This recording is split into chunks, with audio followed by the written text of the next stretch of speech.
Gọvanọ Anambra steeti bụ Ọkammụta Chukwuma Soludo dọrọ aka na ntị wee na-agwa ndị mmadụ ka ha kwụsị ịdị na-emetọ gburugburu n'usoro mkpọtụ n'ụdị na ha na-ezisa ozi ọma. Gọvanọ kwuru okwu a n'Ọnịcha mgbe ọ gara Ụmụahịa Ọchanja gwa ndị na-ekwu okwu Chukwu n'etiti ọra ndị mmadụ ka ha sonye n'ihe akwụkwọ nsọ na-ekwu na ihe niile nwere oge. Ka anyị sonyere onye nta akụkọ anyị maka akụkọ ahụ n'uju.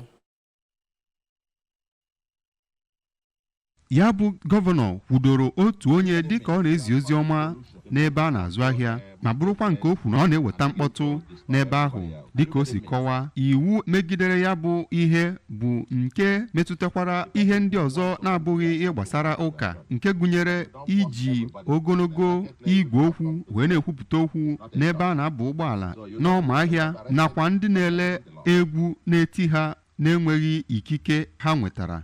O kwuru na ọchịchị bụ nke iso iwu nakwa ihe ịga n'usoro ga na-agbadokwu na ya, na onweghị ọchịchị nke ga-aga n'iru ebe ndị mmadụ anaghị erube isi n'iwu.